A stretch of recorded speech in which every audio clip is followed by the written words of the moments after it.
Hi, and welcome to Female Entrepreneurs Magazine, your go-to platform for ambitious women who are ready to take the business world by storm. I'm your host, Angel France, and each week we'll dive into the latest strategies, stories, and success secrets from the most inspiring female entrepreneurs around the world. Hi, and welcome to The Real Female Entrepreneurs. Today's guest is the brilliant CEO of Aurora Corialis Publishing. With 20 years of experience as a publishing writer and editor, she helps leaders share their transformational stories through powerful books that build your legacy and your brand. She is a multi-award-winning author of 11 books. She's dedicated to making writing accessible and impactful. Help me welcome the queen of storytelling magic, Cori Wamsley. Thank you. How are you doing? Did I say your name right? You did. Good. Yeah, thank you for having me on. Thank you. You're fabulous. I cannot wait to tell us exactly what you do, because I think you take people like me and you help me actually probably get out of my head and write my book. Yeah, that's exactly what I do. I work with a lot of speakers and coaches who have a story that they want to share in a book and use that as a piece of their business. So I help them get that story on paper so they can publish it and make a bigger impact with their audience. That is something that is so needed, because all of us need a book for marketing purposes. Mm-hmm. And what brought you into this business? I mean, did you start off as a writer, or did you start off as something else? And something had to flip to get you to start the business you have exactly right now. Yeah, well, I've always loved books. I grew up reading. I started writing short stories and poetry when I was in middle school.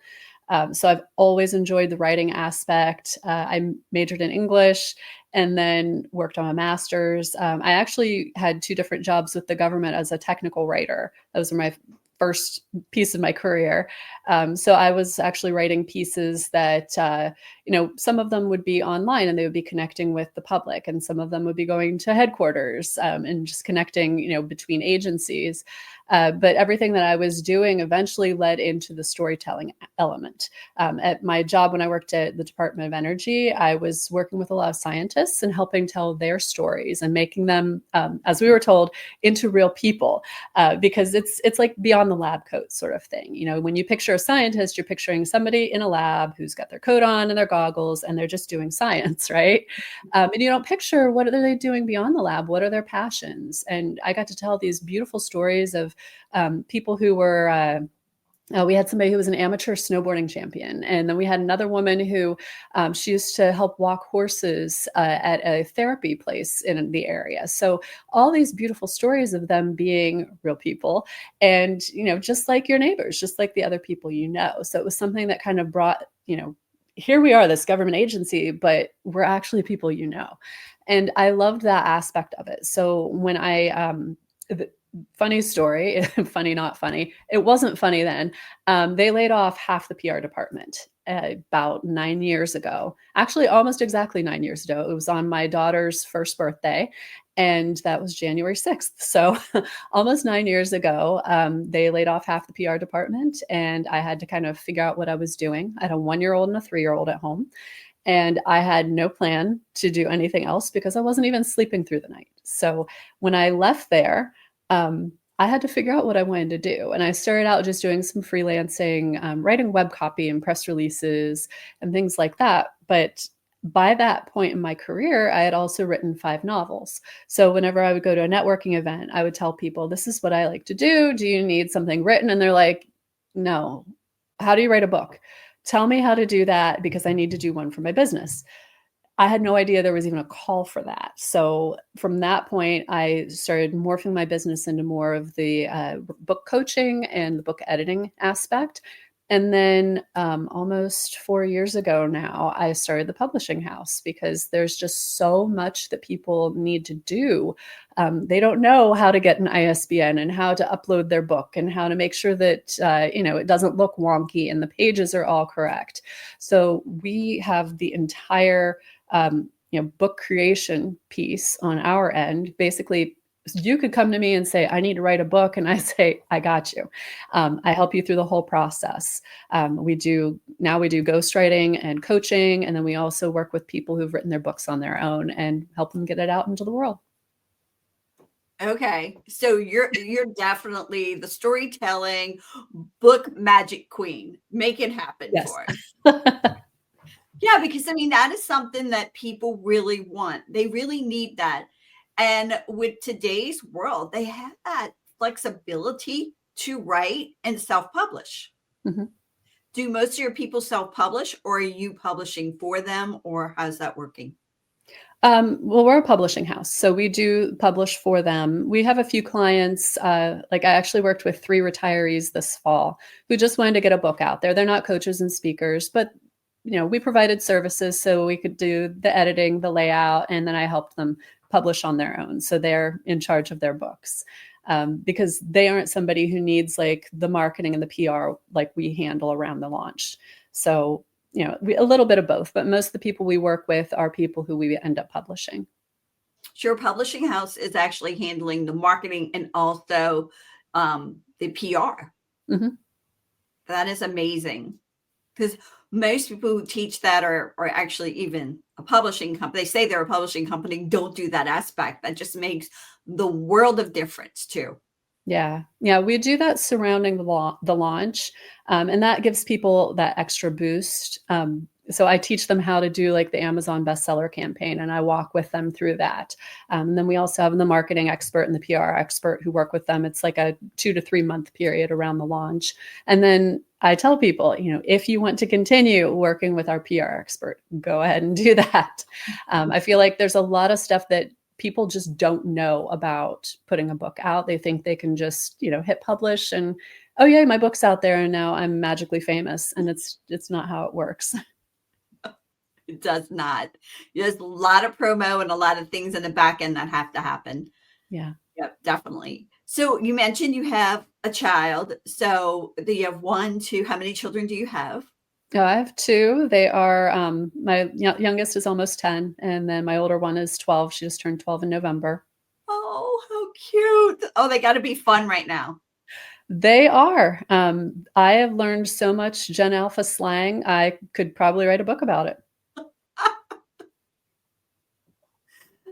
Okay. So I don't have any children around me right now. So I could learn from you as well. And that would be a fun book probably.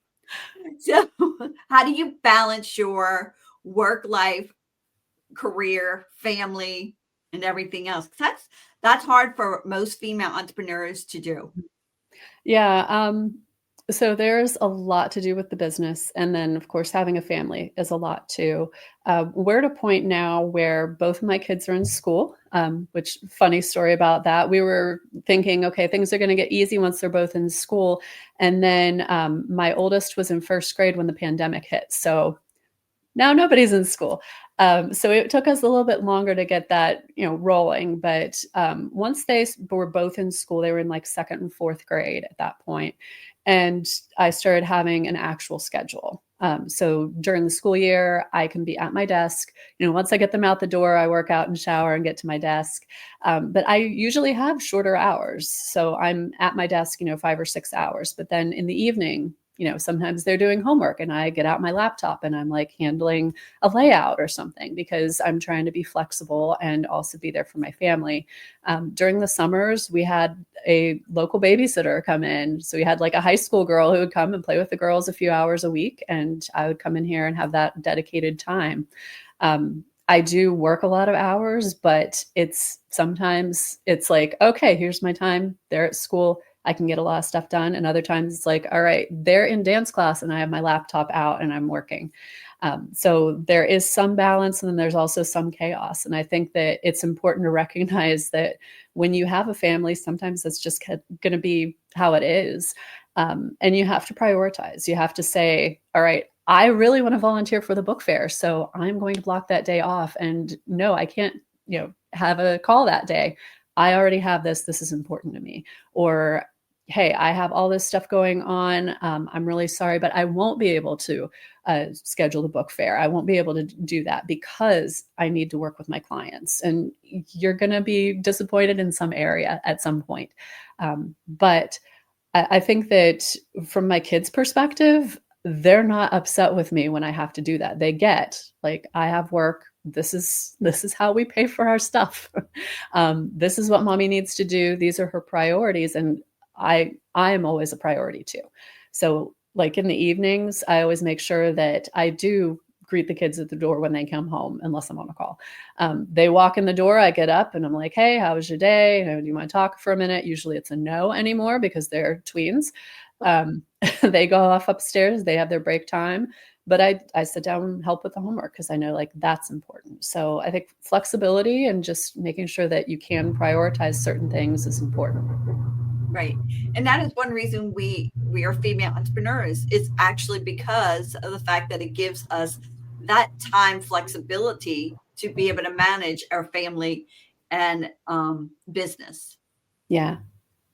And, we've been calling it the dance on the show lately about it's just a total dance you have to do. You have to be able to slide to one side, slide to the other, groove and move a little bit here and there.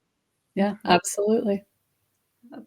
All right. What advice do you give to those female entrepreneurs that are women who are thinking about, I'm going to start a business? What is your advice to them?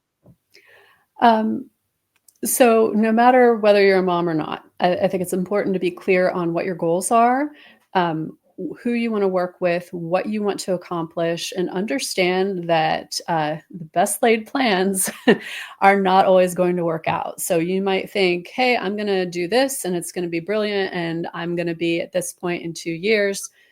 And sometimes there are bends and twists. It is a dance, no matter who you are, at what point in your life, whatever. I mentioned that when I started out, I thought I was just going to be doing some freelancing, like kind of filling the gaps, working when my kids were napping. And people said, hey, I need to know how to write a book. So I ended up twisting around and going, okay, well, how can I make this work? Because this is something I love. I mean, I get to read books for a living. So what could be better than that? And I think that too often we get caught in this is what my plan was and I have to stick with this plan, instead of saying, you know what, this plan isn't working. So I think it's important to pause and have that kind of assessment time. I had a mentor tell me years ago that she always takes Monday and Friday to work in her business, like handling any website updates, assessing whether what she's doing is working, handling her marketing, talking to her VA, those sort of things. And I have kept with that for the most part, unless I need to like schedule a podcast or if a client doesn't have a babysitter. I've done that before too, but I try to keep with that. Monday and Friday are my days to figure things out on the back end. Because you can't just constantly be serving people and be like, sure, this is going to work. It's going to work. Why isn't it working? Well, I don't have time to figure it out. You have to have time to figure it out. I think that's important. And then also trusting your gut. So if you keep going to a networking event and you just hate it, then you need to figure out why you hate it and decide if you want to keep going to that, because clearly it's not working. Or if you're running a program and you're serving this subset of your audience with this program and you just feel icky when you do it, you need to figure out why. So definitely trust your gut and use that as, kind of your rudder for where you're going on the course. Great answer. Great way to help them like just learn how to just keep moving forward. I mean, so I have had multiple versions of helping female entrepreneurs, and this is the one that is my jam. I mean, literally, I love it. I love doing this. I love writing the articles. I just have fun. Yeah. I mean, do I have to I actually don't I designed the book, but I don't literally like, I'm at the printer printing the book. So the magazine, but yeah, that is outsourced. I mean, we have to outsource things. And that's another Yeah. thing I think that they have to understand, that we can be all end all, but we have to learn how to delegate and outsource. How do you feel about that? Yeah, absolutely. That's something that I had to figure out too. When I was kind of transitioning between having the different services and actually having the publishing house, I had to step back and say, I can't do this all on my own. Because before, I was doing the editing and the layout, and then I was walking them through how to do their publishing and everything. And now I have 3 editors I work with, and sometimes I step in and do some small things like, if we have a group book and there's one person who's running really behind on getting her chapter in, I'll pass all the other chapters to our editor, and I'll say, when hers comes in, I'll just handle that on my own. Things like that allow me to serve more people. They also allow me to not get completely burnt out. And I mean, I'm a slow reader, so I don't want to be the bottleneck when I'm editing something and sitting here. I'm like, okay, well, I've got 3 other books coming in. Well, I guess I don't get to, have my evenings anymore. Like, I don't want to burn out. So having that delegation is so important. Thank you. Because I have trouble with that. So I know that that's like a regular thing that, and that we're in charge of our business. So we do have a tendency to take on all the responsibility and think that everything has to happen by us. Yeah. Yeah. I think, especially those who feel like they want things to be perfect, feel like they have to have their hand in every little thing. And what we really need to do is learn how to trust, not only trust, hey, this person can handle this, but also trust ourselves in picking that person. I think it goes both ways, because there are times when we're sitting here like, oh no, I picked these editors. Is it going to get? Yes, it's going to get done. I've seen their work before. It's all going to be great. We talked. We have a schedule. I think communication is important too. But we have to trust ourselves. Hey, I picked these people. I've seen their work, and I know they do a good job. And they're going to get stuff to me on time. We're not going to run off of our timeline because they decided to go on vacation and not tell me. So, okay, I'm going to tell you something that happened. I had someone come to me and say, Angel, they were reading a book and they were in a program, and they're like, can you give me my number one ability that I have? And I said, yeah. She's an intuitive collaborator. So it's exactly what you just said. She can actually trust her gut, know that's the right person for the job, and collaborate with them to get the job done. Yeah. I think that's important. Yeah. Thank you for saying that, because that just meshes right into that. All right. Knowing what you know now, what advice would you give yourself in business if you had to go back to your 18-year-old self? Well, there's a lot of stuff I would tell my 18-year-old self. One of those things would be, instead of getting a biology degree, which I loved biology, I would switch that over to business. So I actually had a little bit of background and didn't have to, as they say, build the plane as you're flying it. I think having some sort of background, some sort of planning would have been very helpful. And that's advice to anybody out there who's thinking about a business. If you can do stuff on the back end before you dive all the way in, that's really helpful. I think I would talk to her about trusting her gut, because she listened to everybody except herself. All the time. Everybody had an opinion. Everybody was pressing that opinion on her. And they're adults. Of course, they know better than I do. So I think that's where a lot of my slamming into walls came from in my 20s. That is so true. Everybody's got an opinion, and they all tell you how to do it 20 different ways. Am I right? Yes. All right. How are you planning? It's the new year. So how did you plan for the new year? Do you have tools that you use to plan for the new year's? I don't do anything specifically like, hey, the new year's coming, I have to do this stuff. I have rolling enrollment in my coaching programs. I am always looking to fill all the different spots. I try to do about 2 books per month that we're publishing. So I just plan out, like right now we have 10 books planned so far this year. We're planning into summer, and I actually have, I think, 2 that will hit in September. So I just constantly am planning ahead. I have a chart. You can't see it. There's a marker board over here, and it's got a list of my clients and when their books are coming out. And, I know if they are coming in with a book that's completed or coming in as a coaching client. So I can figure everything out. I think it is definitely important to plan. Definitely think about when like the hot time of year is for you. Like usually my summers are really dead for client acquisition. I guess everybody's busy. Nobody's thinking about their book.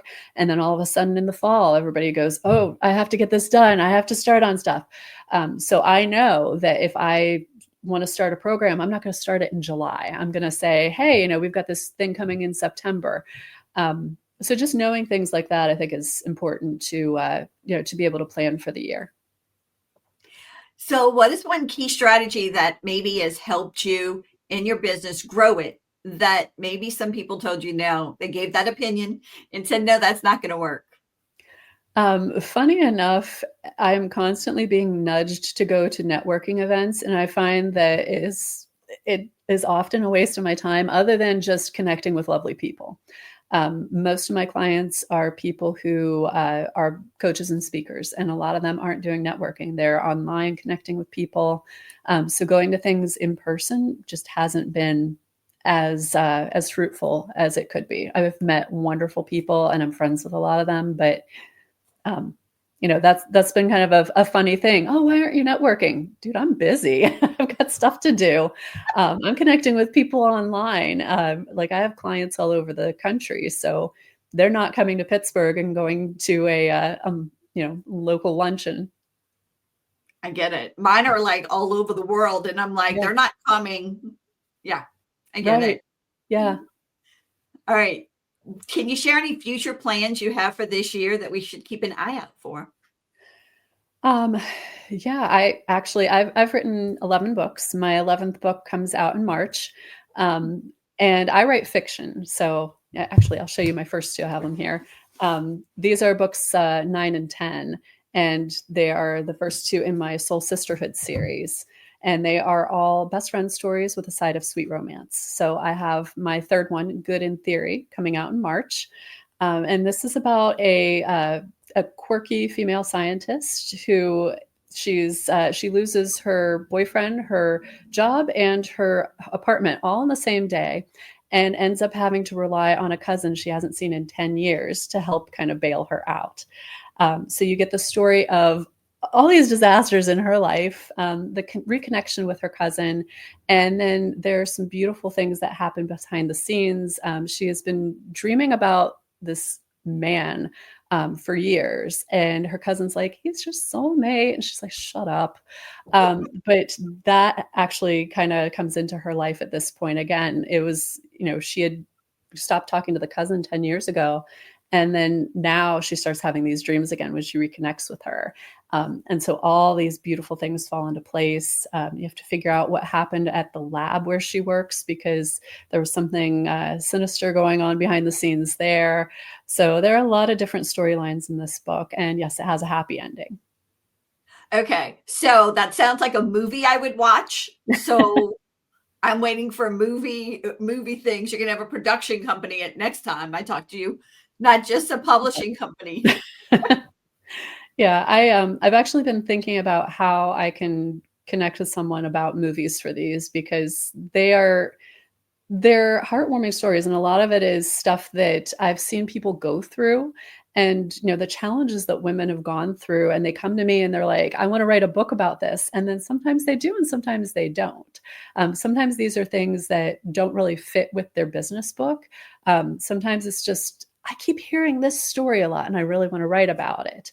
So those are the things that I love writing about, is stuff that, when we're in hot water and how are we going to get out? And I think that's something that would really appeal on the big screen. It really would. I mean, I would watch it. So Yeah. I'm coming to the premiere. Just tell me when and where. I will let you know. And is it January's issue or January's issue? We actually have a film producer and director in the magazine. Oh, wow. Yeah. Very cool. I'll have to check her out. Yeah, check her out. You guys would get along good. She's in California and in Los Angeles. So, yeah. Very cool. Yeah. So what's one fact about you that many people don't know? Oh, geez. So I don't know, I could share all kinds of stories. I went to Woodstock 99, which most people would never suspect about me. Yeah, I have all kinds of weird stories. I went there. We saw a lot of things. It was not my usual sort of thing, but my roommate and my boyfriend wanted to go, so the three of us and one of our other friends went, and we had a blast. It was an unusual experience. We slept in a tent. There was some guy dressed as Austin Powers walking by, and I mean, I could go on with stories from that. I've also I've ridden an elephant, and I have swum with a manatee and a huge sea turtle, which were really cool stories too. So I love telling stories.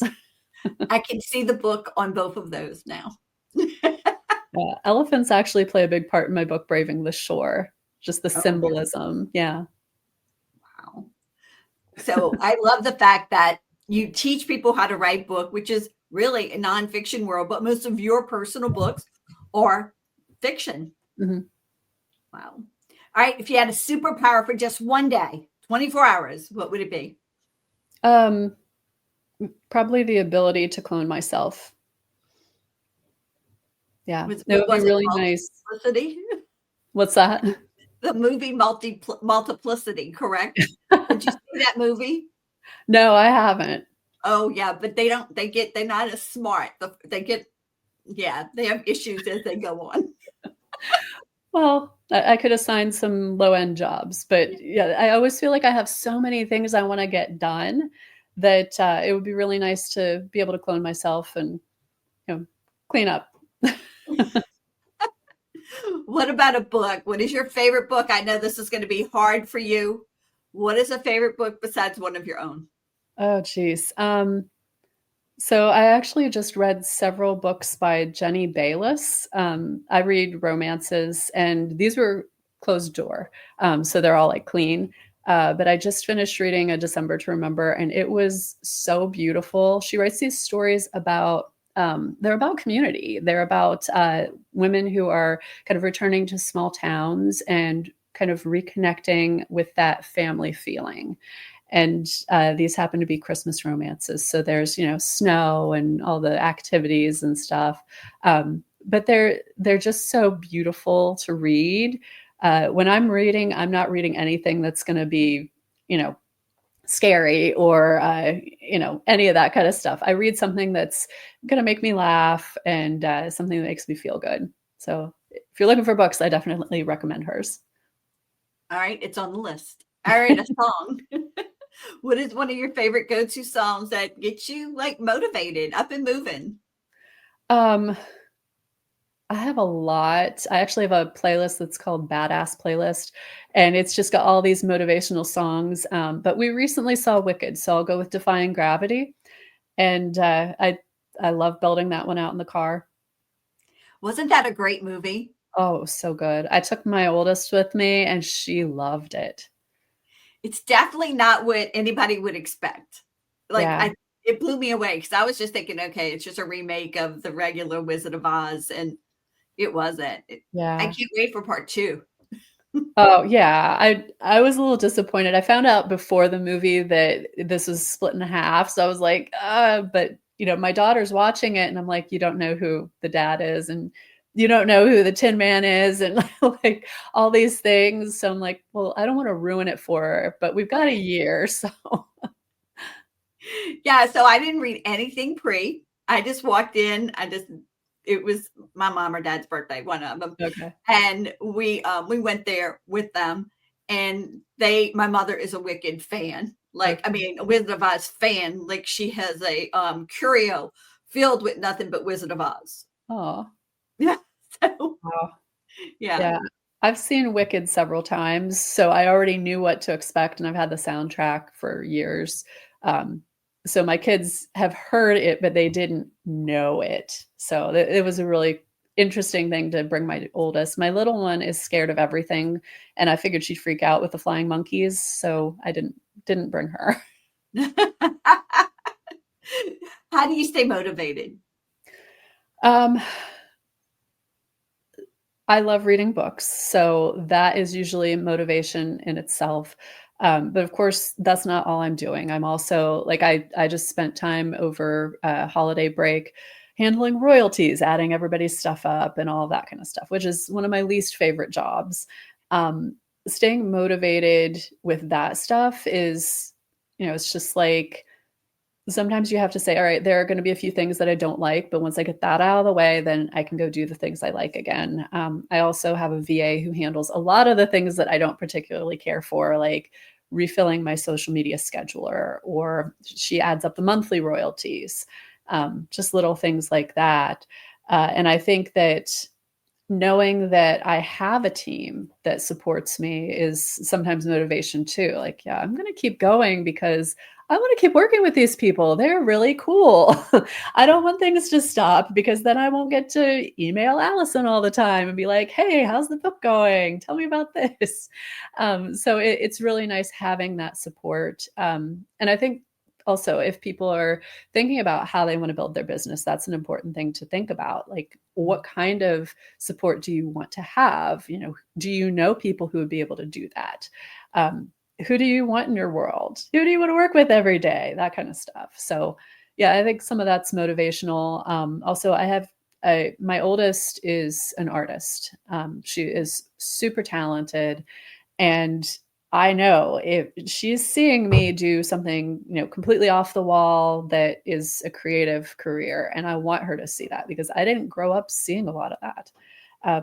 Like a woman came to my fourth grade class to speak to us, and she's an author. And I thought that was the coolest thing ever. Everybody else was like, oh, this movie star, oh, this athlete. And I'm like, no, she wrote a book. She's cool. I love her. And I will never forget meeting her and seeing, hey, this is something that people really do. And now it's so much more accessible that like when my oldest daughter was 5, she walked in the office and she said, I want to write a book about my monkey coming to life and granting wishes. And I said, okay. And we did it. And she knows that she can have a creative career. It's changed from that story to art, but she has her own YouTube channel now, and she wouldn't have had that if she hadn't seen I have a YouTube channel. So she gets to draw and share it with people, and they comment, this is amazing, I love this.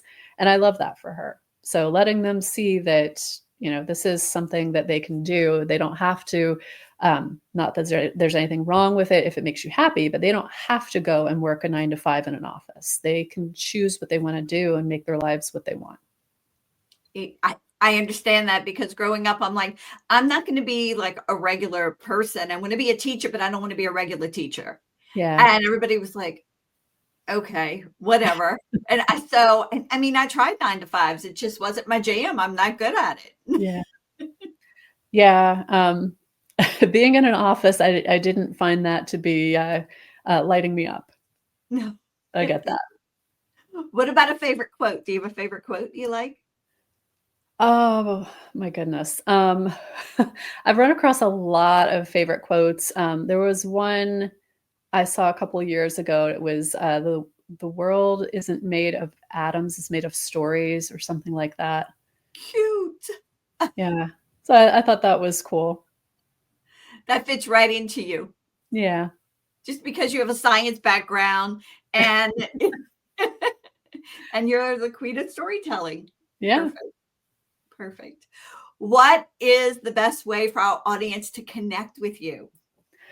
So I am everywhere. I'm on Facebook, Instagram, YouTube, LinkedIn, TikTok. I have a Pinterest page. So you can find me on any of those platforms and connect with me there. Or if you go to my website, auroracorialispublishing.com, there's a contact form on there. So, please reach out. Awesome. Now, is there anything else you'd like to share with our female entrepreneurs that maybe we haven't discussed yet? Yeah, usually people ask me, well, how do I get started on my book? So if you are thinking about a book, I think it's important to consider first who you want to reach and what you want the goal of the book to be. I think so many people are out there saying, oh, you should write a book and you should write a book and you should write a book. You can't listen to the shoulds. You have to listen to what's inside of you and what is calling to be written. So if you have this, really amazing story where you've gone through some stuff and you come out on the other side and you're ready to share that, think about who you want that to be aimed at, because that's going to impact how you're writing your book. Or if you've gone through it and you've come out on the other side and you don't want to write it, then don't write it. Don't feel obligated to tell that story if it's not on your heart to tell that story. I think a lot of people have come to me over the years and been like, oh, I have to write this book. I have to do this. And I'm like, well, what's motivating you to do it? And they're like, well, everybody keeps telling me. And I'm like, no. Unless you feel the motivation inside of you, you're not going to get clear through a book. Most people don't know this, but if you're writing a book, it needs to be like at least 30,000 words, not 500, not 1,000. Those are like blog post or article size, 30,000 words. The book that I just finished writing, Good in Theory, that's coming out in March, is 74,000 words. That's a lot of words. And if you don't have a lot of words behind that, that motivation, it's not going to stick, and you're going to start on something that you don't want to finish. So definitely think about who that audience is and why it's so important for you to get that story out. Mm-hmm. Well, oh my God, Cori, you were an amazing guest. I love having you here. I cannot wait to see you inside the magazine as well. You gave so much knowledge and so much to everybody. I just really appreciate it. Thank you. Yeah, well, thank you. This was wonderful. Thanks for being here, and let us know when it turns into a movie, because I can't wait to hear all about it and be at the premiere. I will do that. All right. Bye. Bye. Thank you so much for tuning in to this episode of Female Entrepreneurs Magazine. I hope you found inspiration, actionable tips, and a sense of connection with our incredible community of driven women. Don't forget to hit that subscribe button, leave a review, and share the episode with fellow entrepreneurs who are ready to elevate their game. Remember, your success is just the beginning, and we're here to support you in every step of the way. Until next time, keep shining, keep thriving, and remember, you have the power to create the business and life of your dreams. Stay inspired, and I'll see you in the next episode. Bye.